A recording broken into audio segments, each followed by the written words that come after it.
아름다운 감동적인 찬양을 들려주셔서 감사하고 또 하나님께 영광을 돌립니다. 어릴 때부터 항상 들어도 좋아하는 찬미들이죠. 불러도 좋은 찬미, 그리고 실증이 나지 않는 찬미, 이 찬미인 것 같아요. 감사합니다.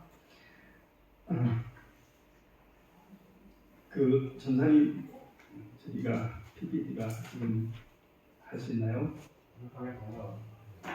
네, 화면 공유를 하겠습니다.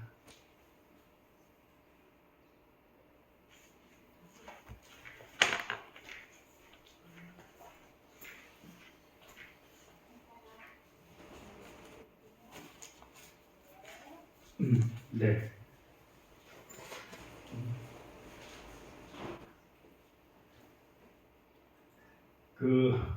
이거는 어린이들의 이야기인데 제가 가지고 왔습니다.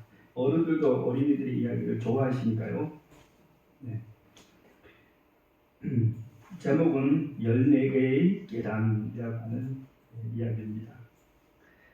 지미 아저씨는 집 앞에 입구에 뭐가 있냐면 현관문까지 이어지는 계단이 14개가 있다고요. 14개의 계단이.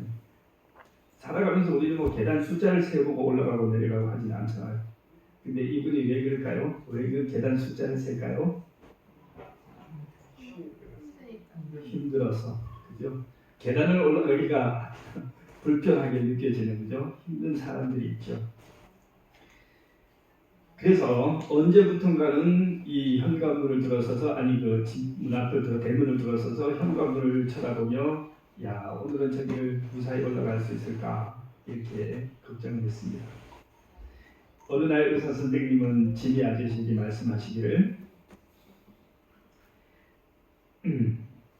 선생님은 서서히 운동신경이 마비되는 희귀한 질환에 걸렸습니다. 시간이 지나면 점점 몸이 말을 듣지 않게 될 것입니다. 마음의 준비를 하시는 것이 좋겠습니다. 그래서 그 이후로부터는 이 14개의 계단은 지미 아저씨의 병세를 판단하는 데 척도가 됐습니다. 처음에는 한 20개의 계단도 한꺼번에 오를 수 있었지만 이제는 이 난간을 붙들고 조금 몇 계단을 올라가다가 앉아서 쉬었다가 다시 올라가고 이렇게 할 수밖에 없었어요. 언젠가 내가 계단을 오르지 못한다면 쓰러져서 죽게 될 거야. 지미 아저씨가 그런 생각을 하게 되자 얼굴이 미소가 사라지고 매일매일 아주 절망 가운데 살았다고 했습니다. 그런데 어느 날 이제 이 지미 아저씨가 이제 퇴근길이었어요.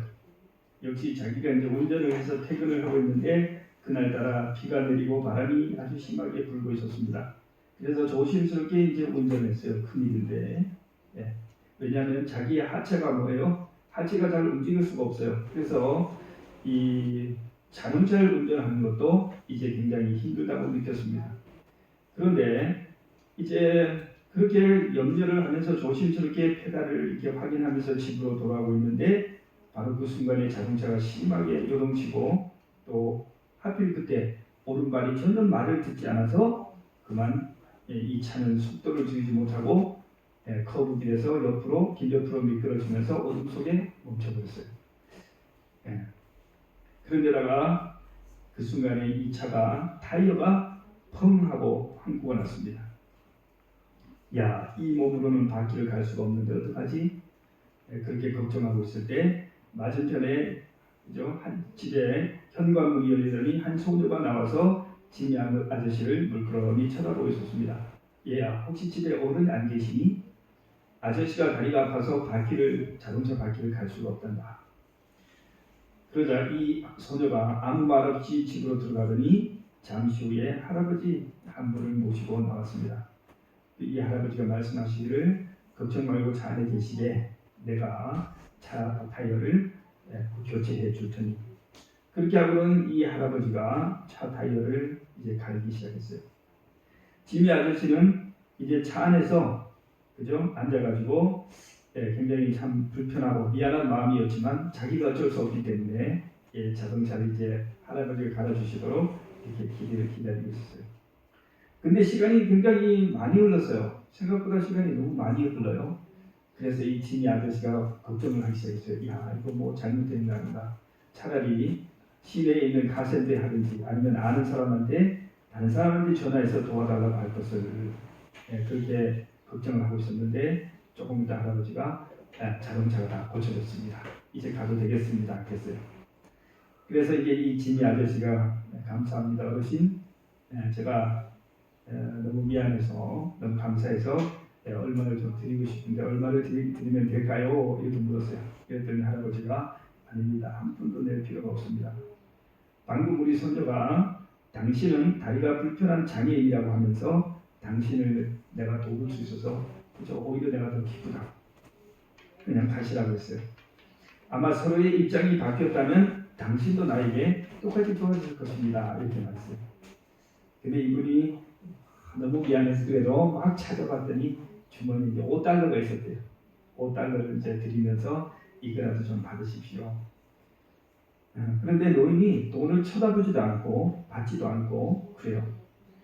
그래서 이제 이분이 지미 아저씨가 아이고 내가 돈을 너무 조금 줘가지고 저분이 기분이 상했나 그렇게 생각하는데 옆에 있던 소녀가 말하기를 아저씨 우리 할아버지는 매일이세요. 그래서 돈을 보지도 못하고 받지도 않으시니 그냥 가시라고 했어요. 이 말을 듣던 순간 이 지미 아저씨가 정말 깜짝 놀랐습니다. 자기는 지금까지 자신의 다리가 불편하다는 사실을 알면서 뭐 했어요?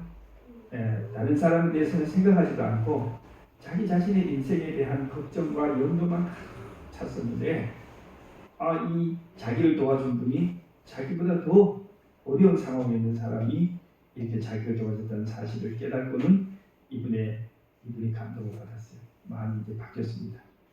그래가지고 집에 돌아와서 그 계단을 쳐다보니 어땠어요? 마음이 힘들지만 그 계단을 아주 처음으로 아주 용기를 가지고 기쁨으로 올라갔다는 겁니다.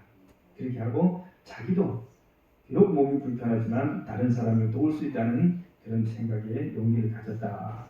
이런 이제 어린이의 이야기입니다. 이 지미 아저씨의 마음을 바꾼 것은 뭡니까? 태도를 바꾼 것은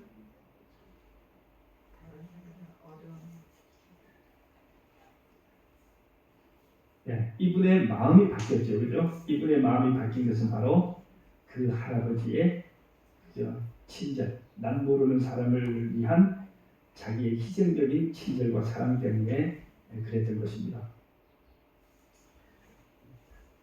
오늘 우리가 함께 나눌 주제는 무슨 주제냐면 바로 사람의 마음이 어떻게 바뀔 수 있는가 하는 주제입니다. 여러분 세상에서 제일 바뀌기 어려운 것이 뭡니까? 사람의 마음이죠.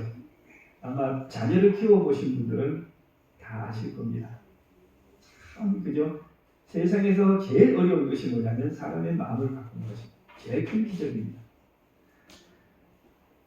이 세상에는 많은 나라가 있어요. 220여 개 나라가 있다고 하는데 그 나라들을 다 이렇게 모아보면 사실은 저는 생각할 때 이 세상에는 오직 3나라밖에 없다. 이렇게 말할 수 있겠어요. 어떤 나라가 있을까요? 이 세상에 있는 나라를 다 그죠? 모아보면 크게 대별되는 3나라가 있는데 첫 번째는 우리가 말하는 대한민국이 속한 민주주의 국가입니다. 민주국가. 민주국가의 대표는 어느 나라입니까? 우리 국민. 예? 아니 국민이긴 한데 가장 여러 나라 가운데 가장 대표적인 나라는 미국이죠. 미국이 앞장선 민주주의 국가가 있어요. 그 다음에 두 번째 나라는 어느 나라일까요? 그러면 러시아. 러시아가 앞장을 선 공산주의 국가가 있죠. 사회주의. 사회주의 국가. 사회주의 공산주의 국가 사람들은 공산주의를 하지 않고 그 사람들은 자본주의와 사회주의라고 나눠요. 자본주의와 사회주의. 우리는 민주주의와 공산주의 이렇게 나누죠. 자, 그 다음에 세 번째 나라는 무슨 나라일까요? 그러면 민주주의도 아니고 종교국가. 독립. 예, 종교 국가인데 저는 오늘 뭘 얘기하냐면 하나님의 나라입니다. 이 세상에는 크게 민주주의와 공산주의가 있고 또 하나님의 나라, 물론 뭐는 아니에요. 만들어진 나라는 없지만 그러나 우리는 하나님의 나라를 특별히 구분할 수 있습니다. 이 세 나라의 공동 목표는 뭘까요? 공산주의, 민주주의, 하나님의 나라 세 나라의 공통된 목표는 뭘까요? 잘 사는 거. 예? 집사님 잘 말씀하시는 잘 거예요? 사는 거. 잘 사는 거죠. 잘 사는 거. 다른 말로 하면 이상사회입니다. 이상사회를 건설한다고 하는 목표는 공동의 목표는 있어요. 그런데 민주주의는 어떻게 그것을 도달하려고 합니까? 네? 예, 자본주의는 민주주의는 열심히 뭐 해서 이래서 열심히 일해서 돈을 벌어서 그죠? 인류 사회를 발전시켜서 이상 사회를 다른 말로 천국을 건설하려고 하는 것입니다. 그래서 이 민주주의는 뭡니까? 인간의 본성을 타락한 본성으로 봅니다. 인간은 뭐다? 이기적이다. 인간은 타락한 본성을 지니고 이기적이기 때문에 그 이기심을 만족시켜주는 방법으로 뭐 해야 돼요? 정책을 써야 발전한다 이거예요. 그렇게 해가지고 발전하게 많이 돈을 벌게 해주고 대신 약자 어떻게 하자? 도와주자. 기부해주고 자선하고 많이 번 사람 세금 많이 내서 마다 이 분배를 해결하자. 그래서 자본주의가 강조하는 것은 뭐냐? 자유입니다. 자유. 그래서 우리나라도 자유민주주의 강조해요. 자유. 그러면 공산주의는 그 이상사회 건설을 위해서 어떤 방법으로 하려고 해요? 공산주의는 그 국가 주도지 완전히. 그 자본주의는 자본 주도고 네, 공산주의는 국가 주도이기 때문에 국가에서 모든 것을 통제하고 그 배분해주고. 그렇죠. 장로님 딱 핵심을 말씀하셨어요. 예, 부의 생산 수단을 국가가 그죠 가지고 그것을 통제하면서 뭐합니까? 통제와 규제, 법률입니다. 법률과 제도를 잘 만들어서 뭐하도록 이 사회를 이상 사회를 건설해 나간다는 것이죠. 그래서 이 공산주의는 평등을 가장 중요하게 생각합니다. 모든 기회를 처음부터 국가가 통제해서 아주 균등하고 평등하게 나눠줌으로써 계속해서 평등 사회를 만들어 나가는 거죠. 자, 그러면 이제 세 번째 나라 하나님의 나라는 그 이상 사회를 어떻게 도달하려고 할까요? 건설하려고 할까요? 인간의 본성을 네, 개조시켜서 네, 하나님의 능력으로 맞습니다. 서로 사랑하는 사회. 맞습니다. 예수님께서 이 세상에 오셔서 하신 첫 마디가 뭐예요? 예수님의 설계 첫 마디가 회개하라 천국이. 회개하라 천국이다. 천국이 가까웠느니라. 거기 아주 말했어요. 내가 이제 뭘 건설한다? 새로운 나라를 자본주의도 아니고 공산주의도 아니고 어떤 나라도 아닌 천국 하나님의 나라를 건설할 텐데 여기에 들어오려면 뭐 해야 되는 거예요? 회개해야 된다. 성경에서 다른 말로 신학적으로는 중생이다. 거듭납니다. 그죠? 우리가 다른 나라를 가려면 뭐 해야 돼요? 비자를 만들어야 돼요. 또 이민을 신청하고 여러 가지 많은 그 자격 조건을 갖춘 다음에 그 나라를 갈 수 있는데 천국에는 요구 조건이 뭐예요? 바로 중생이에요. 중생. 거듭남. 거듭남. 죽어야 된다는 거예요. 그 전에 세상에서 살던 거 다 죽고 끝내고 다시 하나님의 나라에서 다시 아기로 태어나라 이것입니다. 그래서 천국은 이 이상 사회 건설을 바로 인간의 심령의 변화로 이루어질 수 있다고 봅니다.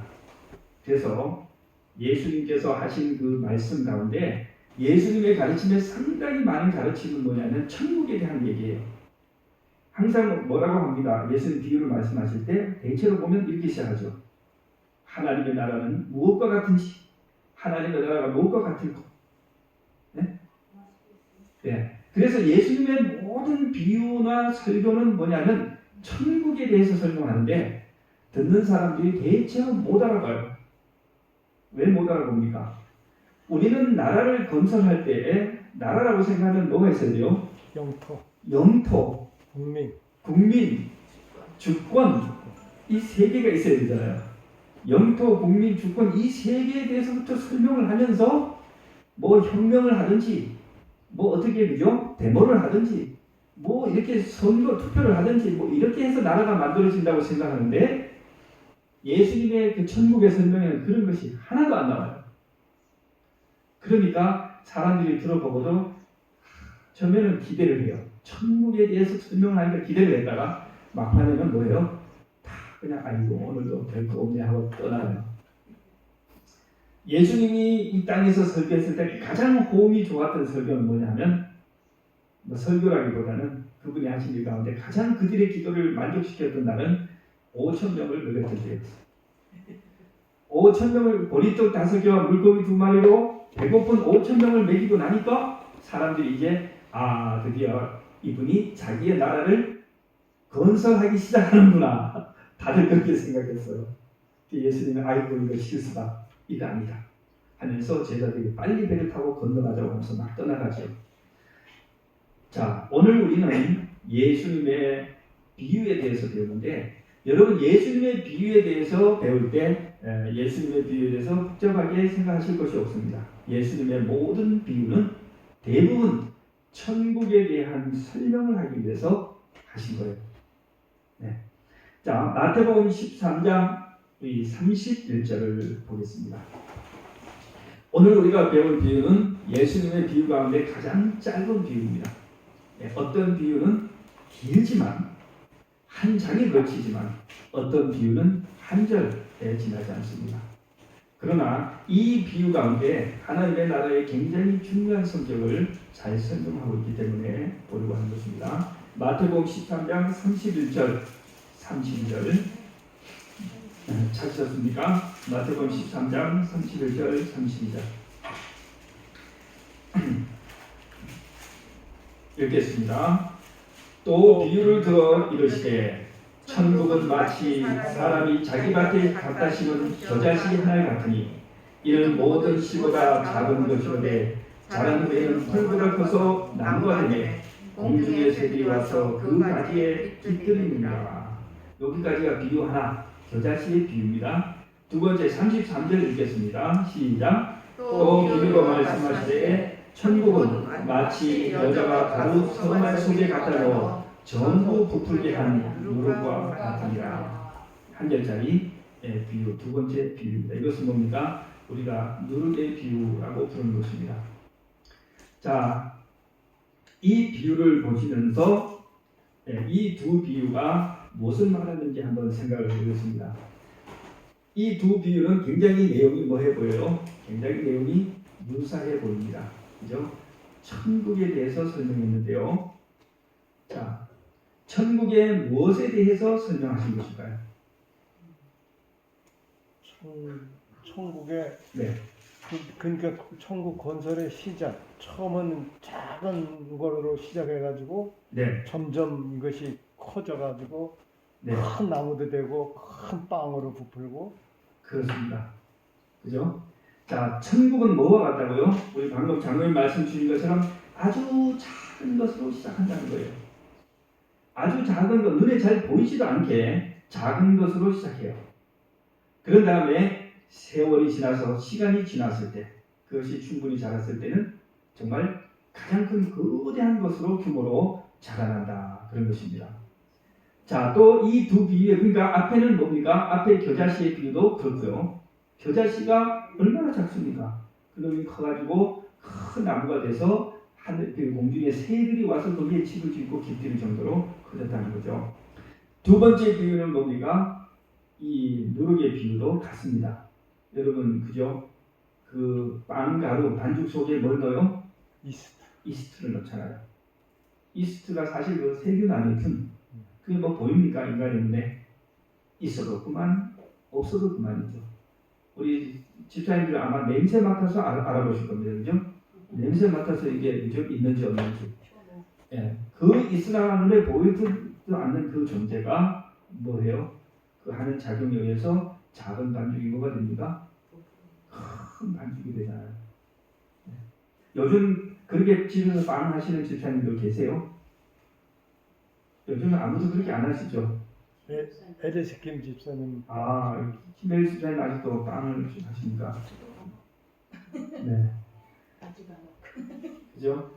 빵을 막 반죽을 해가지고 요만한 것을 따뜻한 아래목에 넣어놓고 이렇게 비닐로 덮어놓으면 시간이 지나면 그 나라가 가득 차도록 막 넘치지 않습니까? 이것이 뭐예요? 바로 천국의 속성이라고 말합니다. 자, 여러분, 이제 우리가 이 비유를 우리 교회에다 적용을 한번 해봅시다. 우리 현리교회가 어떤 교회예요? 네, 작은 교회입니다. 현리교회는 참 작은 교회예요. 제가 듣기로는 제가 3번째 정식 목회자로 왔으니 그죠? 그 위에는 예전에는 정식 목사님도 안 계시던 그죠? 작은 교회 아닙니까? 자, 근데 우리가 정말로 이 천국의 비유에 따른다면 이런 작은 우리 현리교회도 어떻게 커야 돼요? 정말 감당을 할 수, 이 공간이 수용을 할 수 없을 만큼 커야 된다는 말입니다. 개인적인 삶에서도 똑같고, 그죠? 예, 천국은 이렇게 큰 확장을 가지고 있는데, 자, 저는 믿습니다. 하나님께서 세우신 그 나라가, 하나님의 이 복음 사업이 엄청나게 크게 발전할 것을 믿는데, 그런데 그냥 발전하는 것이 아니고, 그 비유에 숨겨진 뭐가 있어요? 원리들이 있습니다. 우리가 그 원리들을 잘 깨닫고, 그 원리들을 우리의 삶에 적용을 한다면 뭐 할 수 있을까요? 그것이 클 것입니다. 자, 그러면 이 겨자씨 비유에 나오는 우리가 좀 배워야 할 중요한 원리가 무엇이 있느냐? 천국의 속성이 크게 자라나는 것은 다 맞는데 아무렇게나 다 그렇게 자라는 것이 아니고 여기 제가 어떤 우리 화이트인의 글을 좀 가져왔는데 여기 말씀이 있습니다. 그리스도의 왕국도 그와 같다. 그것은 곧 새 창조이다. 됐습니다.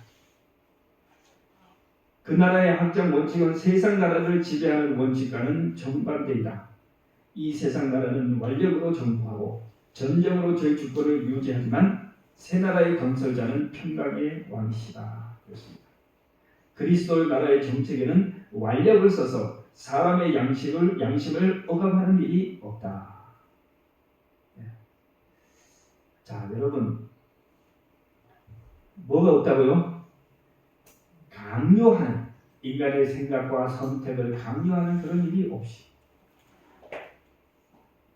사람들의 심령 속에 그리스도께서 계셔야 됩니다. 그 사람이 뭐 해야 돼요? 거듭나야 돼요. 변화되어야 됩니다. 종종 우리는 뭐 합니까? 강제적인 수단으로 좋은 일을 하려고 하는 그런 경우가 많이 있죠. 어떻습니까? 집에서 아버지 어머니들이 자녀들을 다룰 때 좀 그렇게 하십니까? 네? 지혜로운 부모님들은 그렇게 안 하시겠지만 저같이 성질 급한 부모는 우리가 생각에는 뭐가 있어요? 디데이가 있어요. 언제까지는 애들이 뭐 해줘야 돼요? 난 참아줄 수 있어요. 어느 정도까지는 참아줄 수 있어요. 그러나 그 시간이 초과하면 뭐합니까? 네, 강제적인 수단을 동원합니다. 네. 과거에 교회도 그렇게 했습니다. 우리 기독교도 과거의 중세 시대에는 뭐가 있었어요? 천주교가 온 세상에 기독교가 나오기 전에 천주교가 온 세계 그 기독교를 지배하던 그 시대에는 종교 재판이 있었죠. 네, 종교 재판이 있었어요. 그래가지고 거기서 교회의 주장과 교회의 신조에 맞지 않으면 또 교회의 주장 결정을 잘 따르지 않으면 다 못했어요. 아주 잔인한 방법으로 이단이라고 해서 다 못했어요. 다 죽였습니다. 아주 잔인한 고대 로마의 제국에서 사용하던 그 방법을 로마 교회가 사용해가지고 얼마나 많은 기독교인들을 진실된 크리스천을 죽였는지 모릅니다. 근데 그 숫자를 뭐 통계가 없어요. 정확한 통계가 없는데 여러 통계마다 다 틀린데 하여튼 제가 볼 수 있는 어떤 통계는 약 한 9천만 명의 진실된 그리스도인을 죽였어요. 9천만 명. 지금은 캐톨릭이 성경을 읽고 보도록 허용하고 가르치지만 과거에 그걸 다 금지했습니다. 다 금지해가지고 성경을 소지하거나 이렇게 공개적으로 가르치는 것이 다 사형이에요. 그렇게 했습니다. 그런데 그것은 예수님이 세우신 천국이 아닙니다. 예수님의 방법도 아닙니다. 하나님의 나라도 세상 나라와 같을 줄 알고 옛날에 유대인들 또 중세기의 카톨릭 이들은 뭐냐면 의를 조장하기 위한 여러 가지 외형적인 수단을 썼다. 그들은 여러 가지 계획과 방법을 세우고 그렇게 인간의 양심을 강요했지만 그리스도께서는 한 가지 원칙을 세우시고 진리와 의를 불어넣으심으로 오류와 악을 좌절시킨다 그랬습니다. 우리 예수님께서는 사람들의 마음속에 뭘 세우신다고요? 하나의 원칙을 세우십니다. 원칙을 세우십니다. 그 원칙은 당연히 사랑의 원칙이죠. 자,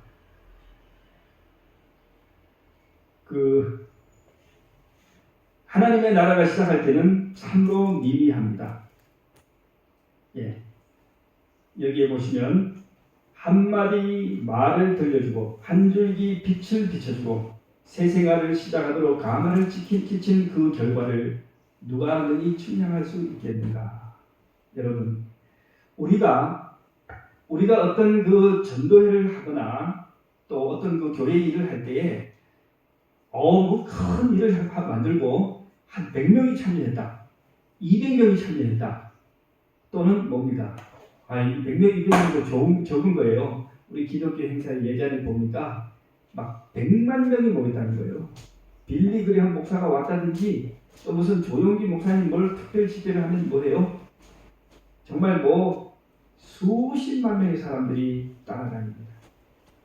그런데 그러한 것들도 중요하지만 그러나 진리는 사실 누구에게서 시작하냐면 한 사람 한 사람 개인적인 접촉에서 시작합니다.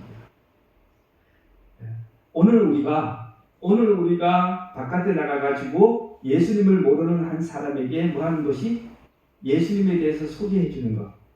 그것이 바로 뭐예요? 천국의 겨자씨입니다.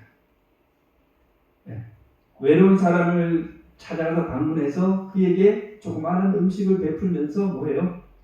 어떻게 지내시냐고 관심을 표현해주고 힘들고 어려운 사람들에게 위로와 용기의 말을 주는 그것이 뭐예요? 그것이 바로 겨자씨인 거예요. 천국은 수십만 명을 한꺼번에 시작하는 것이 아니고 어떻게 시작한다고요? 겨자씨, 하나의 겨자씨로 시작한다는 겁니다. 그러니까 우리 그리스도인들이 너무 뭘 해요? 너무 다 커버린 나무만 너무 많이 봐가지고 이제 조그마한 거 시시한 것들은 그냥 너무 시시해서 눈길을 주지 않아요. 근데 그렇게 하는 것이 아닙니다.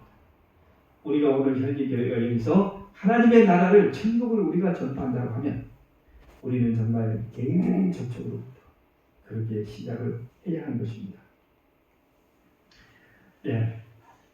다음에 이 누룩의 비유를 우리가 조금 보겠습니다. 누룩의 비유도 사실 기본적으로 내용은 똑같습니다. 천국은 작은 것에서 시작해서 뭐 하다는 거예요?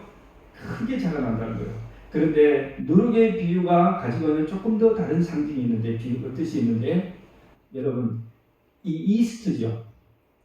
자, 겨자씨는 씨앗이 심어진 것이고, 이것은 누룩은 뭐예요? 이스트는 균입니다. 근데 이 이스트가 뭐 해줘야 돼요?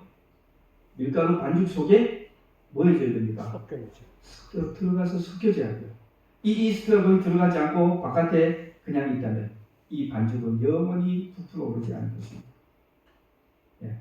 여러분, 이 누룩이 무엇을 상징할까요? 성경에 보면 누룩이 여러 군데 등장하면서 꽤 여러 가지 의미를 이렇게 상징을 갖고 있는데, 누룩이 뭘 상징한다고요? 죄를 상징해요. 죄를 상징해. 이건 뭐예요? 주로 유대인들이 사용할 때 누룩을 그렇게 많이 상징했습니다. 근데 이 비유에서는 그게 죄가 아니겠죠. 예수님께서 사용하신 이 누룩은 어떤 의미로 사용했을까요? 우리 그리스도인을 의미하지 않았을까요? 그리스도인들. 그러니까 죄악소상 그 밀가루 속에 누룩이 들어가서 그 네. 누룩을 변화시키는 거죠. 그렇죠. 이 밀가루가 뭘 상징하냐면 이 밀가루 딱딱한 밀가루 반죽이 인간의 마음을 상징합니다. 인간의 마음은 원래 이스트가 들어가지 않은 반죽처럼 딱딱해요. 여러분 이스트를 넣지 않고 밀가루 반죽을 그대로 부어버리면 뭐가 돼요? 예, 우리 그죠? 옛날 사람들 말에 개떡이라고 그랬죠. 딱하게 해가지고 맛도 한 개도 없고 딱딱해서 아무도 안 좋아하죠. 그러나 이스트가 들어가면 부드럽고 맛있고 그렇게 됩니다. 부풀어 나서. 자, 여기에서 이 화이트윈의 글에는 이 누룩은 바로 하늘나라의 상징으로 사용된다 이렇게 말하고 또 다시 영혼을 소생시키고 동화시키는 하나님의 은혜의 능력을 예표한다 그랬어요. 여러분 인간의 마음을 변화시키는 소생시키는 이 능력은 누구의 능력입니까? 하나님의 능력인데 특히 우리 하나님 삼위일체 하나님 가운데 예수님 마음을 변화시키는 것은 성령 성령의 역할이죠. 성령 하나님의 하시는 일입니다. 그래서 오늘 이 누룩의 비유에 나오는 이 누룩은 성령 하나님이 뜻한다 이렇게 생각하시면 되겠습니다. 그런데 여러분 정말 어떤 사람들을 보면 뭐 하는 것 같아요? 어떤 사람들을 보면 마음이 너무 완악해서 너무 딱딱해서 너무 고집스러워서 진리를 전혀 받아들이지 않을 것 같은 사람이 있어요? 그런 사람이 있죠. 예. 그 우리는 뭐 합니까? 굉장히 실망합니다. 또 때로는 우리가 뭐 할 수 있어요? 사랑하는 어떤 가족들을 위해서 오랜 기간 동안 노력하고 봉사하고 권면하고 기도했는데도 불구하고 뭐 하지 않을 수 있어요? 그 사람들이 그것을 받아들이지 않을 때 우리 굉장히 뭐 합니까? 굉장히 낙심합니다. 굉장히 낙담해요.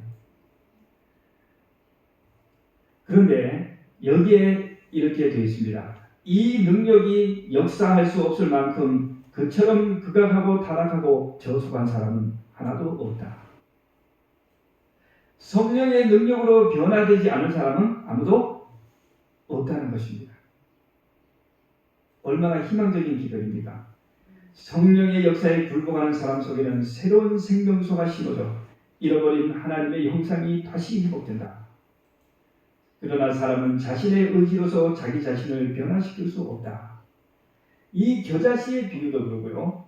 그 다음에 또 다른 명사 비유도 그러고 여기 나오는 누룩의 비유도 그러고 여기에 우리가 봐야 할 중요한 교훈 중에 하나는 뭐냐면 바로 사람이 할 수 있는 일과 사람이 할 수 없는 일이 있다는 것입니다.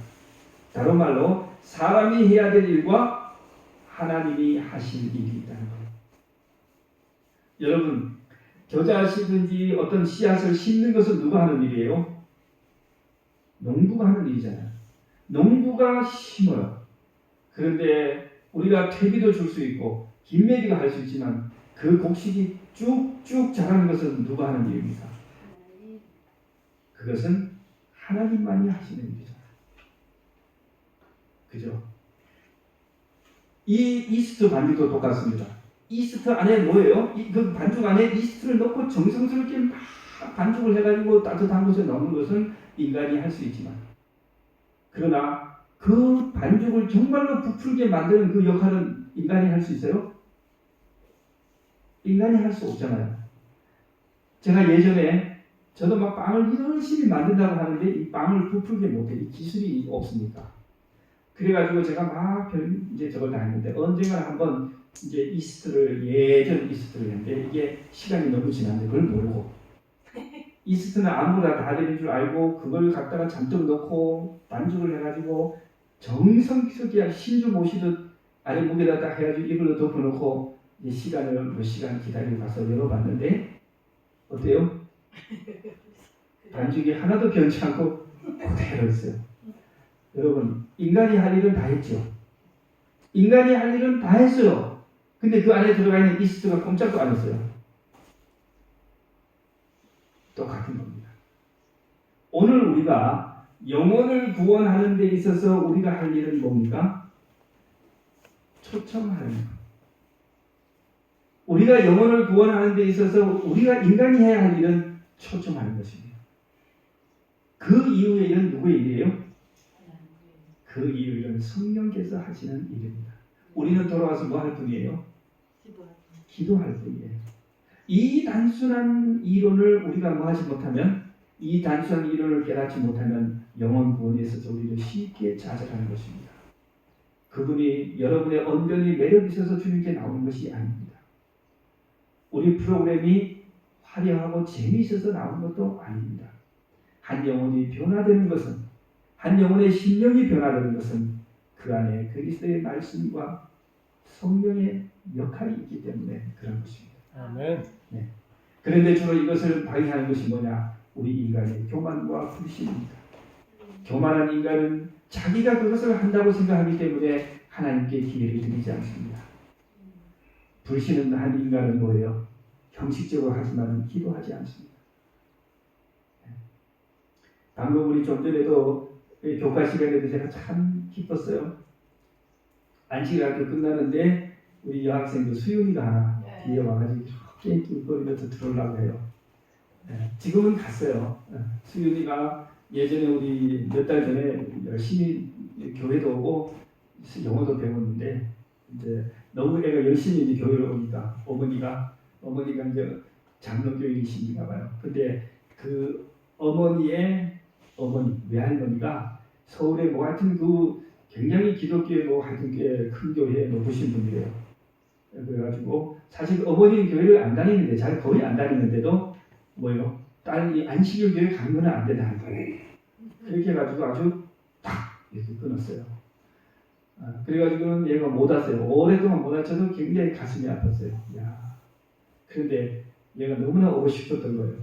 그래서 이제 영어 학원을 또 가는 길에 살짝 그 한 시간이 남는데 요 왔을 때 들어와서 이제 봐요.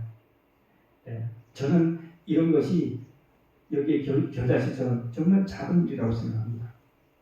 겨자씨처럼 정말 작은 거예요. 그 마음속에 뭐가 있는 거예요? 오고 싶은 거예요. 그 마음속에는 이 자리에 오고 싶고 말씀을 듣고 싶고 함께 하고 싶은 거예요. 이러한 변화가 바로 겨자씨의 변화입니다. 이러한 사람들이 우리 만나는 사람들 심령마다 일어나야 하는 것입니다. 때로는 여러 가지 사정으로 인해서 지금 당시에 뭐 하지 못해요? 결실을 맺지는 못하지만, 그러나 인생의 삶의 어느 순간에는 반드시 결실을 맺을 것입니다. 여러분, 하나님의 성령의 역사를